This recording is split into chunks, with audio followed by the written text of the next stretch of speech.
तो देखिए जो बौद्ध धर्म है इसके संस्थापक थे गौतम बुद्ध, ठीक है। गौतम बुद्ध को हम जानते हैं एशिया के ज्योतिपुंज के रूप में या लाइट ऑफ एशिया कहा जाता है इनको। गौतम बुद्ध जो थे इनका जन्म हुआ था सन 563 ईसा पूर्व में, ठीक है। ये ईसा पूर्व की बात है, तो आपको एग्जैक्ट ये याद रखना है कि इनका जन्म हुआ था 563 ईसा पूर्व में।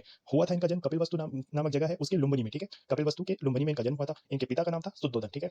इनके पिता का नाम था शुद्धोधन। ये जो शुद्धोधन जी थे ये एक शाक्य गण कहले थे, ठीक है। इनकी माता का नाम था माया देवी, ठीक है। अब हुआ ये कि जब इनका जन्म हुआ तो जन्म के 7वें दिन ही इनकी माता का देहांत हो गया, इनकी माता जो है एक्सपायर हो गई। अब इनकी माता एक्सपायर हो गई तो इनका लालन पालन या पालन पोषण जो किया वो किया इनकी सौतेली माँ ने जो थी प्रजापति गौतमी, ठीक है। तो आपको याद रखना है इनकी जो सौतेली माँ थी जिन्होंने इनका पालन पोषण किया उनका नाम था प्रजापति गौतमी। और ये इसलिए भी याद रखना है कि यही आगे जाकर के इनकी जब ये बौद्ध धर्म अपना स्टार्ट करेंगे तो जो पहली भिक्षुणी बनेगी या जो पहली महिला बनेगी जो बौद्ध धर्म को अपनाएगी वो ये प्रजापति गौतमी ही होगी, ठीक है। बाकी अब हम इसको आगे भी देखेंगे डिटेल में। तो एक चीज जो आपको याद रखना है कि बचपन का नाम था सिद्धार्थ, ठीक है। फैक्ट बनता है, क्वेश्चन बनता है इस पे। तो इनके बचपन का नाम था सिद्धार्थ। इनका विवाह हुआ था 16 वर्ष की उम्र में। इनकी पत्नी का नाम था यशोधरा, ठीक है।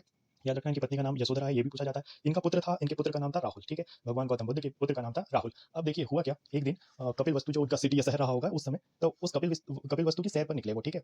तो सैर पर निकले, रास्ते में उन्होंने चार चीजों को मेनली ऑब्जर्व किया। तो चार चीजों में उन्होंने सबसे पहले देखा एक बूढ़े आदमी को देखा कि कैसे वो अपनी बुढ़ापा या जो वज्रावस्था है उससे कितना पीड़ित है वो, ठीक है। फिर वो उसके बाद उसको ऑब्जर्व किया, माइंड में कुछ रखा और आगे बढ़े तो फिर नेक्स्ट उन्होंने ऑब्जर्व किया एक बीमार व्यक्ति को, ठीक है। एक बीमार व्यक्ति को देखा कि वो कैसा तड़प रहा है, कितने दुख में है। फिर उसके आगे चले तो उन्होंने देखा एक शव यात्रा को या फ्यूनरल को, उन्होंने वहां पर देखा कि कैसे सब दुखी है। फिर उसके आगे चले तो उन्होंने देखा एक सन्यासी को। जब पिछला इतना दुख देख रहा है तो जब उनको एक सन्यासी दिखा तो उनको दिखा कि वो अपनी ही मस्ती में रमा हुआ है, अपनी ही मस्ती में और बहुत खुश लग रहा था वो सन्यासी। तो ये चार चीजों का इतना ज्यादा इंपैक्ट पड़ा भगवान बुद्ध पे, तो माना जाता है कि उन्होंने सांसारिक जो मोह माया है सबका त्याग कर दिया और 29 वर्ष की उम्र में, ठीक है, 29 वर्ष की उम्र में इन्होंने अपना घर त्याग दिया, ग्रह त्याग कर लिया। ये जो ग्रह त्याग है ना इसको बौद्ध धर्म में महाभिनिष्क्रमण कहा गया है, ठीक है। फैक्ट बनता है इसलिए जानना जरूरी है, याद रखना बहुत जरूरी है। ग्रह त्याग है जो कि बौद्ध धर्म में जिसे महाभिनिष्क्रमण कहा गया है, ठीक है। अब जब इन्होंने ग्रह त्याग दिया तो फिर ये गए अपने गुरु वगैरह को इन्होंने ढूंढा, उनसे शिक्षा दीक्षा ली, ठीक है। और इसी तरीके से ये आगे करते रहे और माना जाता है कि इन्होंने काफी कठोर वर्ष किया, ठीक है, कठोर जो तप किया, ठीक है, कठिन अपनी तपस्या की। उसके बाद 35 वर्ष की आयु में वैशाख पूर्णिमा के दिन, वैशाख पूर्णिमा की रात को, एक्चुअली रात बोलना चाहिए मुझे, तो वैशाख पूर्णिमा की रात को 35 वर्ष जब उनकी आयु थी, फाल्गु नदी के किनारे पीपल के पेड़ के नीचे इनको ज्ञान या कैवल्य की प्राप्ति हुई, ठीक है।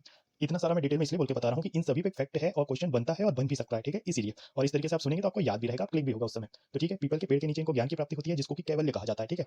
बौद्ध में इसको कहा जाता है कैवल्य, तो आपको याद रखना है। तो